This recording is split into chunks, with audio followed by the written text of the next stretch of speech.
വിശുദ്ധ അമ്മയുടെ സാക്ഷിയാക്കി മാറ്റി ഈ കൃപാസനം ദേവാലയത്തിൽ എത്തിച്ച് യേശുവിനും പരിശുദ്ധ അമ്മയ്ക്കും ഒരുപാട് നന്ദി അർപ്പിക്കുന്നു.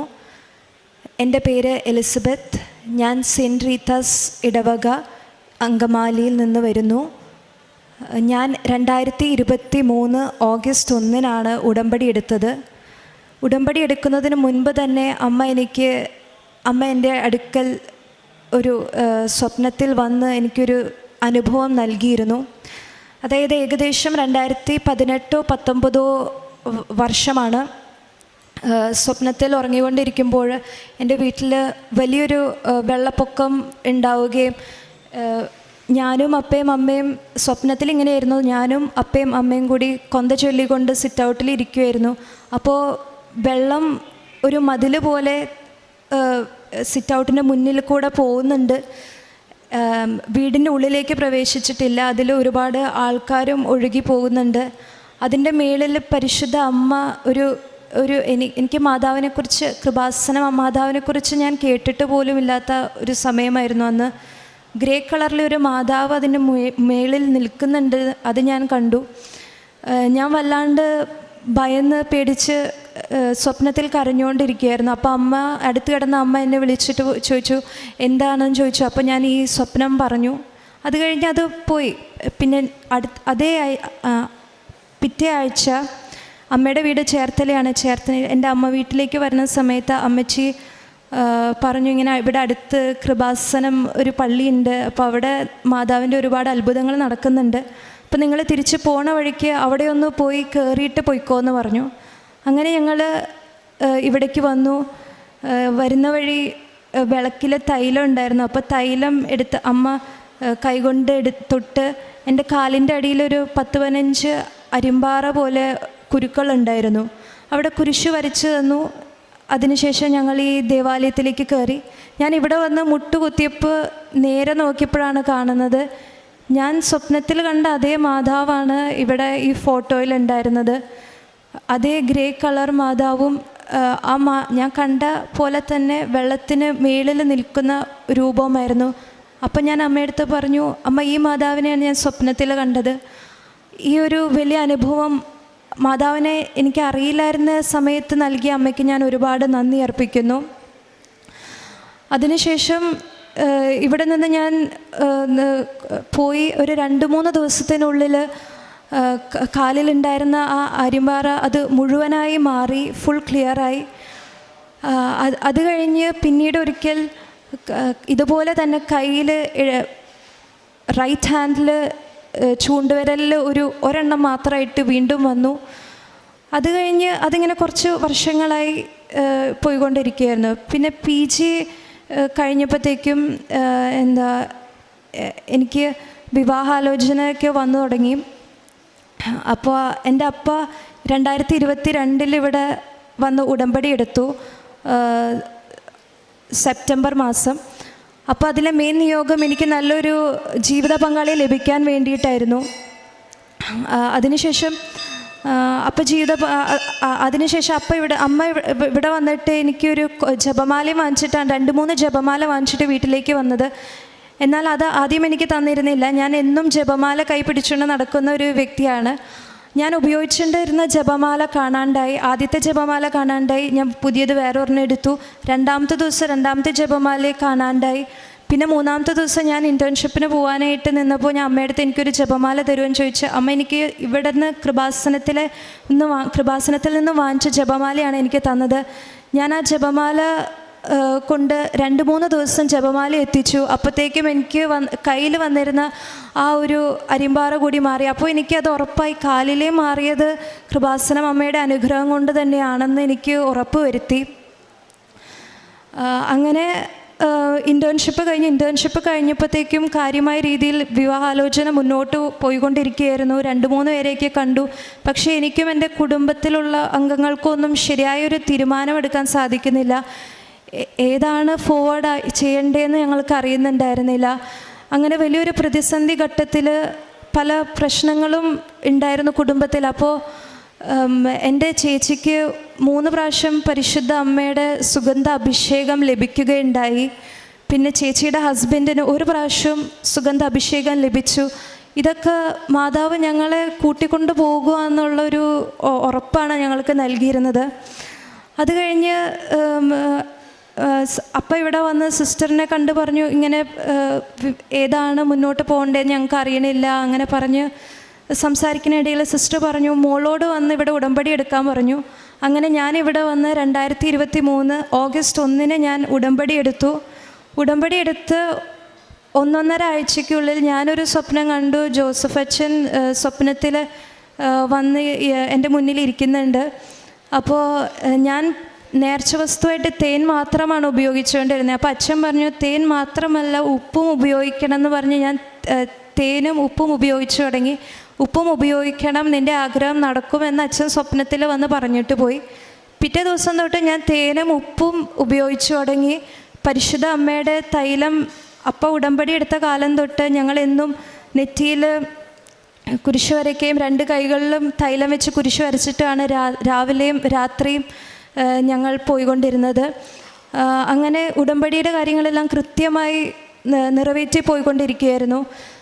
അത് ഉടമ്പടി എടുത്ത് ഇങ്ങനൊരു സ്വപ്നം കണ്ട ശേഷം പിന്നെ എനിക്ക് വന്നൊരാലോചന, എൻ്റെ വീട്ടിലുള്ളവർക്കും കുടുംബാംഗങ്ങൾക്കും എല്ലാവർക്കും വളരെ താല്പര്യപ്പെട്ടതായിരുന്നു. പക്ഷേ എനിക്കത് അങ്ങോട്ട് ആക്സെപ്റ്റ് ചെയ്യാൻ പറ്റുന്നുണ്ടായിരുന്നില്ല. കാരണം എൻ്റെ കൂടെ 2 വർഷം എൻ്റെ സ്കൂളിൽ പഠിച്ചിരുന്ന ഒരു കുട്ടിയായിരുന്നു. അപ്പോൾ എന്തായാലും മറ്റുള്ളവർ പല രീതിയിൽ സംസാരിക്കാൻ ഇടയാവാമെന്ന് എനിക്ക് തോന്നി. അപ്പോൾ എനിക്ക് ഭയങ്കര വിഷമമായി. ഞാൻ എന്ത് ചെയ്യും, എന്താണ് തീരുമാനം എടുക്കേണ്ടതെന്ന് എനിക്കറിയണില്ല. പെട്ടെന്ന് തന്നെ 2-3 ദിവസത്തിൽ അവർ പെണ്ണ് കാണാൻ വരാനായിട്ടിരുന്നു. അപ്പോൾ ഞാൻ പ്രാർത്ഥിച്ചു, പരിശുദ്ധ അമ്മ ഇത് തന്നെയാണ് നീ എനിക്ക് നിയോഗിച്ചിരിക്കുന്നെങ്കിൽ എനിക്ക് എന്തായാലും 1 ആഴ്ച കൂടി സമയം തരണം എനിക്ക് ഒരുങ്ങാനായിട്ട്. അപ്പോൾ പിറ്റേ ദിവസം തന്നെ എൻ്റെ ഹസ്ബൻഡിൻ്റെ ഫാദർ വിളിച്ച് പറഞ്ഞു, 1 ആഴ്ച കൂടി, ഈ ഞായറാഴ്ചയല്ല അത് കഴിഞ്ഞിട്ടുള്ള ഞായറാഴ്ച ഞങ്ങൾക്ക് വരാൻ സാധിക്കുകയുള്ളൂ ഒരു പ്രത്യേക കാരണത്താൽ എന്ന് പറഞ്ഞു. അപ്പോഴെനിക്ക് ചിലപ്പോൾ ഒരു പക്ഷേ ഇതായിരിക്കാമെന്ന് തോന്നി. എന്നാലും ഞാൻ എനിക്ക് സപ്പോർട്ട് ചെയ്ത് സംസാരിക്കുന്ന ആരും ആ സമയത്ത് എൻ്റെ വീട്ടിലുണ്ടായിരുന്നില്ല. അപ്പോൾ ഞാൻ വളരെ കരഞ്ഞ് സങ്കടപ്പെട്ട് ഞാൻ എൻ്റെ റൂമിൽ കൊന്ത ചൊല്ലി പ്രാർത്ഥിച്ചുകൊണ്ടിരിക്കുകയാണ്. ഞാൻ എല്ലാ ദിവസവും മുഴുവൻ ജപമാല എത്തിക്കും, മറ്റ് പേഴ്സണൽ പ്രയറും എത്തിക്കും. എല്ലാ ദിവസവും കുർബാനയ്ക്ക് പോകുന്ന വ്യക്തിയാണ്. ഒരു മുടക്കവും വരാണ്ട് എല്ലാം കൃത്യമായി ചെയ്തുകൊണ്ടിരിക്കുന്നത്. എന്നിട്ട് എനിക്ക് ഉൾക്കൊള്ളാൻ പറ്റാത്ത കാര്യം വന്നപ്പോൾ ഞാൻ കരഞ്ഞ് പ്രാർത്ഥിച്ചുകൊണ്ടിരിക്കുന്ന സമയത്ത് പരിശുദ്ധ അമ്മ, ആദ്യം ഞാൻ എൻ്റെ കട്ടിലയിൽ കിടന്നാണ് ഞാൻ കൊന്ത എത്തിച്ചുകൊണ്ടിരുന്നത്. പെട്ടെന്ന് ഞാൻ നോക്കിയപ്പോൾ കർട്ടൻ തുറന്ന് കിടക്കേണ്ട ഒരു നെറ്റിൻ്റെ കർട്ടനാണ് ഇട്ടേക്കുന്നത്. അതിൽ ഒരു 2 കണ്ണുകൾ പോലെ തെളിഞ്ഞു വന്നു. അപ്പം ഞാൻ എന്താണോ പെട്ടെന്ന് തന്നെ നോക്കുന്ന പോലെ തോന്നി. ഞാൻ വേഗം കണ്ണടച്ച് പിന്നെയും കടന്നു. പിന്നെയും തുറന്നു കഴിഞ്ഞപ്പോൾ കണ്ണും മൂക്കും ചുണ്ടും ഒക്കെ തെളിഞ്ഞു വന്നു തുടങ്ങി, നിഴൽ പോലെ. അതിനുശേഷം മാതാവിൻ്റെ ഫുൾ ഫേസ്, ഷോള്, കൃപാസന മാതാവിൻ്റെ ഷോള് ഒരു ഹാഫ് വരെ ഫുൾ ആ കർട്ടനിൽ തെളിഞ്ഞു വന്നു. അപ്പോൾ എനിക്ക് മനസ്സിലായി ഇത് ശരിക്കും കൃപാസന മാതാവ് തന്നെയാണ്. മാതാവിൻ്റെ ചുണ്ടുകൾ അനക്കിക്കൊണ്ടിരിക്കുന്നുണ്ടായിരുന്നു. അപ്പോൾ എനിക്ക് പിന്നെ ഞാൻ കണ്ണടച്ച് കടന്ന് കൊന്ന ചൊല്ലി ഇടയ്ക്ക് ഞാൻ കണ്ണുറന്ന് നോക്കും. എനിക്ക് ഇടയ്ക്ക് പേടിയാവും. പിന്നെ ഞാൻ ഇടയ്ക്ക് പിന്നെയും കണ്ണുറന്ന് നോക്കും. ഏകദേശം ഒരു 10-15 മിനിറ്റ് അങ്ങനെ മാതാവ് എൻ്റെ റൂമിൽ കർട്ടനിൽ വന്ന് തെളിഞ്ഞ് നിൽക്കുന്നുണ്ടായിരുന്നു. അതെനിക്ക് വലിയൊരു അടയാളമായിട്ടാണ് പരിശുദ്ധ അമ്മ തന്നത്. അത് കഴിഞ്ഞ് 21-ാം തീയതിയാണ് പരിശുദ്ധ അമ്മ ഇങ്ങനെയൊരു തെളിഞ്ഞ് വന്നത്. 24-ാം തീയതിയാണ് ഞാൻ ജോസഫ് എന്ന വ്യക്തിനെ പെണ്ണ് കാണുന്നതും. ആ വിവാഹമാണ് ഏപ്രിൽ 21-ാം തീയതി 2024 നടന്നതും. ഈ ഒരു വലിയ അനുഗ്രഹം നൽകിയ പരിശുദ്ധ അമ്മയ്ക്കും തിരുക്കുമാരനും ഞാൻ 1000 നന്ദി അർപ്പിക്കുന്നു. കാരുണ്യ പ്രവൃത്തികളായിട്ട് ഞാൻ പൊതിച്ചോറ് കൊടുക്കാറുണ്ടായിരുന്നു മാസാദിയ വെള്ളിയാഴ്ചകളിൽ. പിന്നെ ചാരിറ്റബിൾ ട്രസ്റ്റിലേക്ക് പൈസ കൊടുത്തിട്ടുണ്ട്. പിന്നെ ഓൾഡ് ഏജ് ഹോമിൽ സന്ദർശിക്കാൻ പോയിട്ടുണ്ട്. പിന്നെ അവരോട് കുറച്ച് സമയം ഞാൻ ചിലവഴിച്ചിട്ടുണ്ട്. പിന്നെ അവർക്ക് വേണ്ട സാധനങ്ങളും സഹായങ്ങളും പറ്റാവുന്ന രീതിയിൽ ചെയ്തിട്ടുണ്ട്.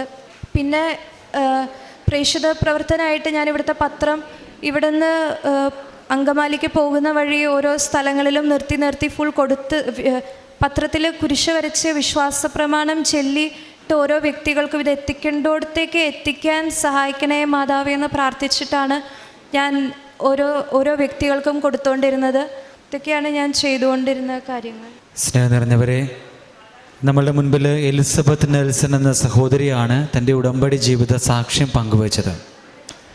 ഈ അൾത്താരയിൽ പറയുന്ന ഓരോ സാക്ഷ്യങ്ങളിലും നമ്മൾ കേൾക്കുന്നതാണ് ഓരോ വ്യക്തികളും ഉടമ്പടി ജീവിതത്തിൽ പരിശുദ്ധ അമ്മയുടെ സാന്നിധ്യവും പരിശുദ്ധ അമ്മ തങ്ങളോട് സംവദിക്കുന്നതായിട്ട് കാണുകയും അനുഭവിക്കുകയും ചെയ്യുന്നു എന്നുള്ളത് ഓരോ ജീവിത സാക്ഷ്യങ്ങളിലും നമ്മൾ കേൾക്കുന്നതാണ്. എലിസബത്ത് എന്ന സഹോദരിയും നമ്മളോട് പറയുകയായിരുന്നു, തൻ്റെ ജീവിതത്തിൽ ഒരു പ്രധാനമായിട്ടുള്ള തിരഞ്ഞെടുപ്പ് ഉണ്ടാകേണ്ട സമയമായപ്പോൾ പരിശുദ്ധ അമ്മയുടെ മധ്യസ്ഥത്തിൽ ഈ സഹോദരി പ്രാർത്ഥിക്കുന്നു. പരിശുദ്ധ അമ്മയിൽ നിന്ന് തനിക്ക് പ്രകടമായിട്ടുള്ള ഒരു സൈൻ കാണിച്ചു തരണമെന്ന് പറയുകയും അങ്ങനെ പരിശുദ്ധ അമ്മ തന്നെ ജീവിതത്തിൽ ഇടപെട്ടുകൊണ്ട് പ്രവർത്തിക്കുന്നതായിട്ട് കാണുകയും ചെയ്യുന്നു. ഈ സഹോദരി തൻ്റെ സാക്ഷ്യം ആരംഭിച്ചപ്പോൾ നമ്മളോട് പറഞ്ഞു, താൻ പരിശുദ്ധ അമ്മയുടെ ആലയത്തെക്കുറിച്ച് അറിയുന്നതിന് മുമ്പ്, കൃപാസനം അമ്മയെക്കുറിച്ച് അറിയുന്നതിന് മുൻപ് തന്നെ തനിക്ക് പരിശുദ്ധ അമ്മയെ സ്വപ്നത്തിൽ കാണുവാനായിട്ടുള്ള അവസരം ലഭിച്ചു. അതുപോലെ തന്നെ ഉടമ്പടി എടുക്കുന്നതിന് മുൻപ് തന്നെ ഈ ആലയത്തിലേക്ക് കടന്നുവന്ന് പ്രാർത്ഥിച്ച് തൻ്റെ ത്വക്കിലുണ്ടായിരുന്ന ചില കാര്യങ്ങൾ മാറിപ്പോയി, തനിക്ക് ത്വക്കുപരമായിട്ടുണ്ടായിരുന്ന ചില കാര്യങ്ങൾ മാറിപ്പോയി എന്ന് ഈ സഹോദരി നമ്മളോട് സാക്ഷ്യപ്പെടുത്തി. പരിശുദ്ധ അമ്മ ഒരു വ്യക്തിയെ അറിഞ്ഞ് സ്നേഹിച്ച് അവളെ സ്വന്തമാക്കുവാനായിട്ട് അല്ലെങ്കിൽ അവനെ സ്വന്തമാക്കുവാനായിട്ട് തീരുമാനിക്കുമ്പോൾ പരിശുദ്ധ അമ്മ തന്നെ അവരെ ഈ ആലയത്തിലേക്ക് കൂട്ടിക്കൊണ്ടുവരുന്നതായിട്ടും ഉടമ്പടി പ്രാർത്ഥനയിൽ പങ്കുചേർക്കുന്നതായിട്ടും ഉടമ്പടി ജീവിതം നയിക്കുവാനായിട്ട് ആഹ്വാനം ചെയ്യുന്നതായിട്ടും നമ്മൾ ഉടമ്പടി സാക്ഷ്യങ്ങളിൽ കേൾക്കുന്നതാണ്. അതുപോലെ തന്നെയാണ് ഈ സഹോദരി നമ്മളോട് പറയുന്നത്, പരിശുദ്ധ അമ്മയോട് സ്നേഹത്തിലും ഭക്തിയിലും വളരുവാനായിട്ട് ആഗ്രഹിക്കുമ്പോൾ പരിശുദ്ധ അമ്മ തന്നെ ജീവിതത്തിൽ ഇടപെട്ടുകൊണ്ട് ഒരുക്കിയെടുക്കുന്നതായിട്ട് നമ്മൾ കാണുന്നുണ്ട്. പ്രേക്ഷിത പ്രവർത്തനങ്ങളും കാരുണ്യ പ്രവൃത്തികളും ഒക്കെ ജീവിതത്തിൽ ചെയ്തുകൊണ്ട് പരിശുദ്ധ അമ്മയുടെ സാന്നിധ്യവും പരിശുദ്ധ അമ്മയുടെ മധ്യസ്ഥവും ആഗ്രഹിച്ച് പ്രാർത്ഥിക്കുമ്പോൾ പരിശുദ്ധ അമ്മ കൂടെ നടക്കുന്ന അനുഭവത്തിലേക്ക് ഈ സഹോദരിക്ക് വളർന്നു വരുവാനായിട്ട് സാധിക്കുന്നു. പ്രിയമുള്ളവരെ, ഉടമ്പടി എടുക്കുന്ന ഏതൊരു വ്യക്തിക്കും ഈ വലിയ അനുഭവമാണ് സ്വന്തമാകുന്നത് എന്നുള്ള ബോധ്യത്തിൽ നമ്മളുടെ പ്രാർത്ഥനകളെ നവീകരിക്കുവാനായിട്ട്, നമ്മളെ തന്നെ കൂടുതൽ വിശുദ്ധീകരിക്കുവാനായിട്ട് നമുക്ക് ശ്രമിക്കാം. അതുവഴിയായിട്ട് നമ്മുടെ ഉടമ്പടി ജീവിതം കൂടുതൽ മനോഹരമായിട്ട്, കൂടുതൽ ഫലമണിയുന്ന ജീവിതമായിട്ട് മാറ്റിയെടുക്കുവാനായിട്ട് പരിശ്രമിക്കാം. കർത്താവായ ദൈവം നമ്മളെ ഓരോരുത്തരെയും അനുഗ്രഹിക്കട്ടെ.